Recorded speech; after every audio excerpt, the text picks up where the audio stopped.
YouTube channel पर आप लोग को स्वागत दोस्तों, अभिनंदन है। तो आप लोग को फिर से एक नए वीडियो में लेकर आया हूँ बायोलॉजी का क्लास 10th का। क्योंकि आप लोग का एग्ज़ाम का कुछ देर नहीं है, बस आप लोग को तैयारी में लग जाना है। अपने कॉपी और कलम को, नोट्स को साथ में रखना है और इस वीडियो को देखना है और अत्यधिक से अधिक शेयर करके और आपको अदर को भी लाभान्वित करना। तो तैयार हो जाइए। आप लोग को जय परिक्रम आप लोग को पढ़ाया जाएगा। ये क्लास 10th का पहला चैप्टर है विद्यार्थी। तो यहाँ पर पढ़ना है जय परिक्रम। तो जय परिक्रम होता है क्या? तो जीवों में होने वाली वह प्रक्रिया जिससे जीवों को सुरक्षा प्रदान हो जाए, जीवों का रक्षा प्रदान होता हो, वह प्रक्रिया को आप बोलते हैं जय परिक्रम कहा जाता है। तो मैंने बोला फिर से आप लोग लिख लीजिएगा कि जीवों में होने वाली वह प्रक्रिया जिसके अंतर्गत जीवों के अनुरक्षा प्रदान होता हो, उसे जय परिक्रम कहते हैं, उसे जय परिक्रम कहते हैं। तो लिख दीजिए जीवों में होने वाली वह प्रक्रिया, जीवों में होने वाली वह प्रक्रिया जिसमें जीवों को अनुरक्षा प्रदान होता हो, अनुरक्षा प्रदान होगा, उसको हम बोलेंगे जय परिक्रम बोलेंगे। तो आगे देखिए विद्यार्थी, उसके आगे लिखा हुआ पोषण। तो कभी कभी मैबा ना बोला है अपने के हो कि तोरा पाल पोष के बड़ा कर दिलियो है। तो यही है पोषण, समझ लो, यही पोषण बा। तो यहाँ देखो पोषण के का परिभाषा बा कि जय प्रक्रियाओं के संरचना हेतु, जय प्रक्रियाओं को संरचना हेतु जीवों में ऊर्जा की आवश्यकता होती है। जीवों में किसकी आवश्यकता होती है? तो ऊर्जा की आवश्यकता होती है। वाह, बहुत अच्छा विद्यार्थी। जीवों में ऊर्जा की आवश्यकता होती है। जीवों में ऊर्जा की पूर्ति करने की जो प्रक्रिया लगती है वही पोषण कहलाती है। जीवों में जो ऊर्जा आप लोग को पूर्ति किया जाता है खाना के उपरांत, जिस प्रकार से आप दाल खाते हैं उसमें प्रोटीन मिलता है, चावल खाते हैं तो कार्बोहाइड्रेट मिलता है, तेलहन पदार्थ खाते हैं तो वसा मिलता है। तो उसी तो भाई वही तो पोषण है कि माता पिता आप लोग को जो भी खाना पदार्थ मैंने दिया उससे आप लोग को पोषण हुआ, आपके शरीर का ग्रोथ का वृद्धि हुआ।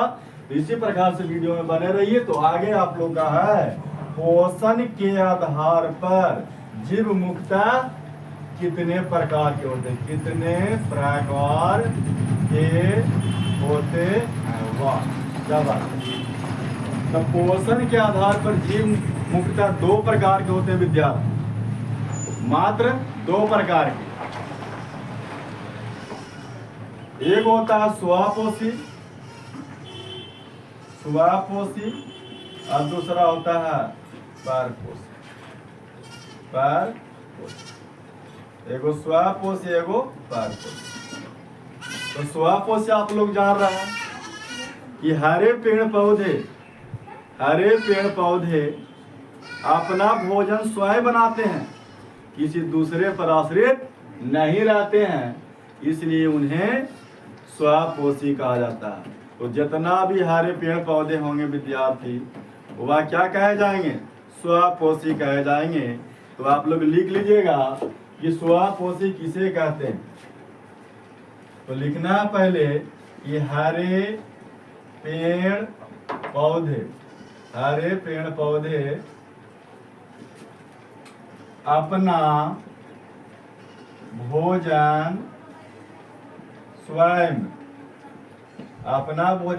बनाते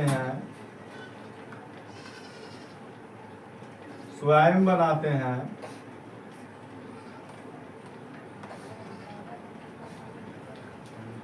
जो अपना भोजन, हरे पेड़ पौधे अपना भोजन स्वयं बनाते हैं, इसलिए इसे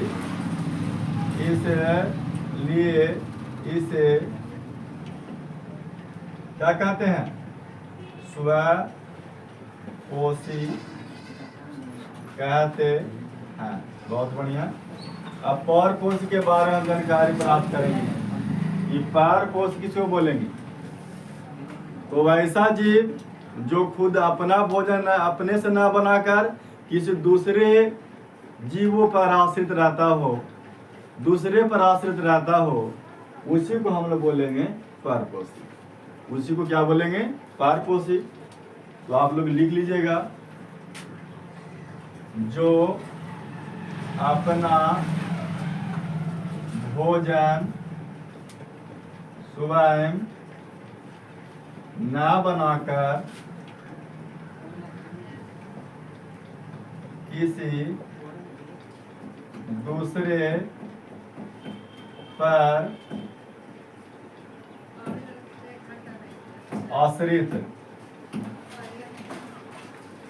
दूसरे पर आश्रित रहते हों। ठीक है, मैंने कहा परपोषी के बारे में कि जो अपना भोजन स्वयं ना बनाकर किसी दूसरे पर आश्रित रहते हों, उसी को हम लोग बोलते हैं परपोषी। क्या बोलते हैं विद्यार्थी? परपोषी। बहुत बढ़िया। आगे हम लोग चलते हैं परपोषी के बारे में कि परपोषी कितने प्रकार के होते हैं। परपोषी कितने प्रकार के होते हैं तो लिख लेना है कि परपोषी मुख्यतः 3 प्रकार के होते हैं। कितने प्रकार के होते हैं? तो 3 प्रकार के होते हैं। परपोषी मुख्यतः 3 प्रकार के होते हैं। पहला है प्राणी समभोजी, दूसरा का नाम है मृतजीवी, जबकि तीसरा का नाम है परजीवी। क्या नाम है? परजीवी। तो मैंने पहला बताया प्राणी समभोजी। प्राणी समभोजी, तो मैं लिख देता हूं प्राणी समभोजी।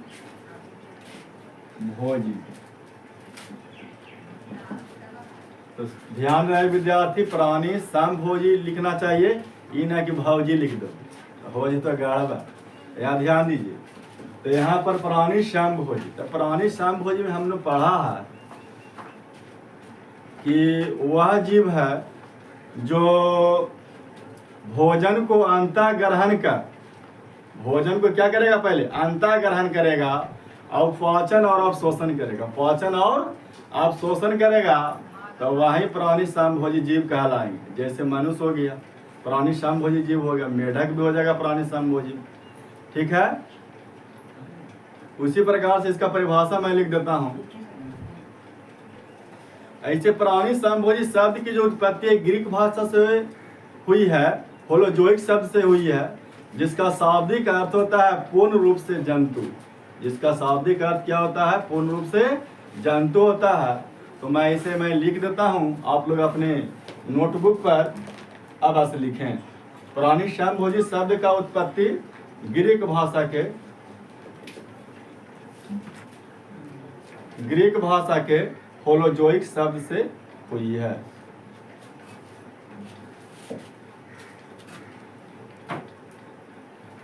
प्राणी समभोजी शब्द की उत्पत्ति ग्रीक भाषा के होलोजोइक शब्द से हुई। ठीक है, मैंने लिखा प्राणी समभोजी शब्द की उत्पत्ति ग्रीक भाषा के होलोजोइक शब्द से हुई है। ठीक है, जिसका अर्थ होता है पूर्ण रूप से जंतु। जिसका अर्थ होता है पूर्ण रूप से जंतु। ठीक है, पूर्ण रूप से जंतु होता है, पूर्ण रूप से जंतु होता है। तो इसकी परिभाषा आप लिख लेंगे प्राणी समभोजी का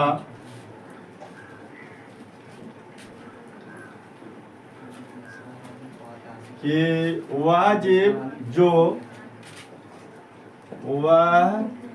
जीव जो भोजन को अंतः ग्रहण अंतःग्रहण कर, वह जीव जो भोजन को अंतःग्रहण कर पाचन एवं अवशोषण करते हों। ठीक है, वह जीव जो भोजन को अंतःग्रहण कर पाचन एवं अवशोषण करता हो उसे प्राणी समभोजी जीव कहते हैं। उसे प्राणी समभोजी जीव कहते हैं। आप इसे स्क्रीनशॉट भी ले सकते हैं विद्यार्थी। ठीक है, आगे तो यहाँ पर पहला हो गया। दूसरा होता है मृत जीवी पोषण। मृत जीवी पोषण, मृत जीवी पोषण। तो मृत जीवी पोषण आप लोग नाम से ही पता चलता है कि मृत जीवी पोषण क्या। ठीक है, तो यहाँ पर मृत जीवी जो लिखा गया है ये भी ग्रीक भाषा के सेप्रोस शब्द से हुई है इसकी उत्पत्ति। ठीक है, जिसका शाब्दिक अर्थ होता है अवशोषण। जिसका शाब्दिक अर्थ क्या होता है? अवशोषण, है ना।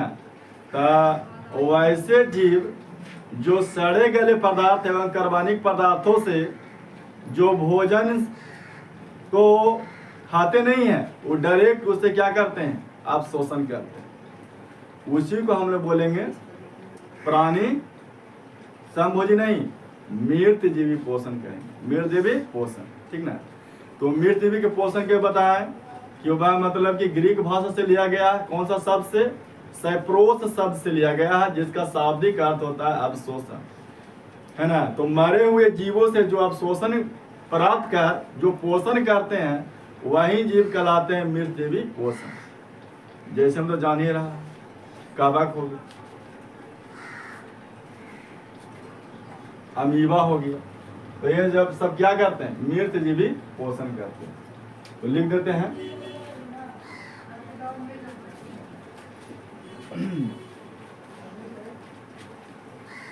लिख देते हैं मृत जीवी पोषण भाषा कहाँ से लिया गया? ग्रीक भाषा है, ग्रीक भाषा से लिया गया है। मृत जीवी पोषण जो भाषा है ग्रीक भाषा है।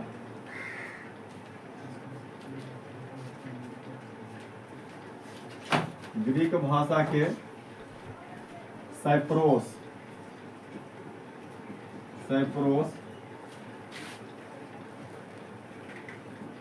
शब्द से ली गई है,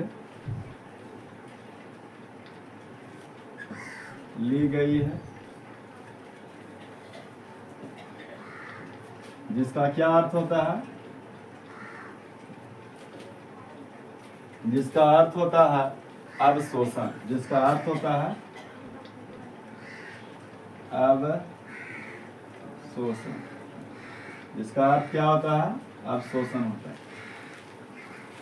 ठीक है,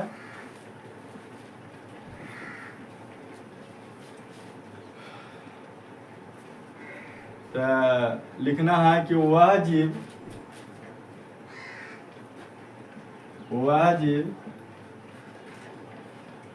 जो सड़े गले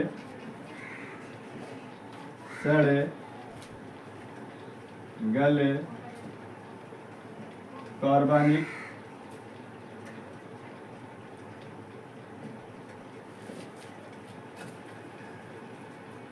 पदार्थों को अवशोषण कर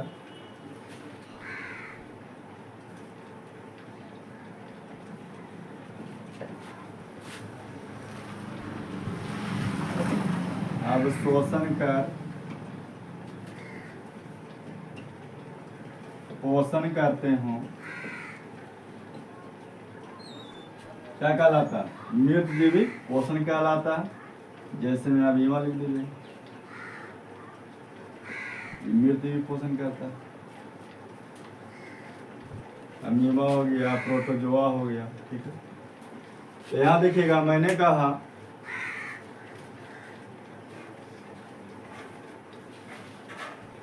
कि मृतजीवी पोषण, तो इसमें लिखा गया मृतजीवी पोषण जो भाषा है ग्रीक भाषा के सप्रोस शब्द से ली गई है, जिसका अर्थ क्या होता है, अवशोषण होता है। वह जीव जो सड़े गले कार्बनिक पदार्थों को अवशोषण कर पोषण करते हों, उसको क्या बोलेंगे, मृतजीवी पोषण, मृतजीवी पोषण कहेंगे। तो इसी प्रकार से आपको वीडियो आप लोग को मिलते रहेगा और आगे भी आप लोग को पढ़ाना है। इसमें एक पैराग्राफ और बच ही गया जिसका नाम है परजीवी, है ना। तो परजीवी के बारे में बता देता हूँ, आप नोटबुक लिखे होंगे तो उसमें से लिख लीजिएगा कि परजीवी शब्द की जो उत्पत्ति हुई है ग्रीक भाषा के पैरासाइट शब्द से हुई है। ग्रीक भाषा के पैरासाइट शब्द से हुई है, जिसका अर्थ होता है वो जी पास का जंतु होता है, पास का जंतु होता है। तो परजीवी मतलब होता है कि वो ऐसा जीव जो दूसरे जीव के शरीर के पास रहकर या शरीर के अंदर रहकर वो अपना पोषण करते हैं, वही परजीवी पोषण कहलाते हैं। एगो अंतः परजीवी हो गया, एगो वाह परजीवी हो गया। एगो शरीर के बाहर रहकर जीव पोषण करते हैं और एगो शरीर के अंदर रहकर पोषण करते हैं, जैसे टेक वर्म, हुक वर्म, एंट अमीबा हो गया, जो शरीर के अंदर रहकर पोषण करता है। शरीर के बाहर रहकर जैसे जू हो गया, खटमल हो गया, दूसरे के शरीर के ऊपर झोंक हो गया, दूसरे के शरीर के ऊपर रहकर वो पोषण यापन करता है। तो इसी प्रकार से वीडियो पर बने रहिए, लाइक सब्सक्राइब जरूर कीजिए और एजुकेशनल ग्रुप पर जरूर भेजें। जब तक आप लोग को 1000 सब्सक्राइबर नहीं होंगे, और बहुत सारे विद्यार्थियों का प्यार दुलार हमें मिला है, बहुत सारा लाइक किए हैं, इसके लिए थैंक्स, धन्यवाद, उनके माता पिता को प्रणाम। अगला नेक्स्ट वीडियो में फिर से बायोलॉजी का अगला पार्ट आपको पढ़ाया जाएगा। थैंक्स, धन्यवाद।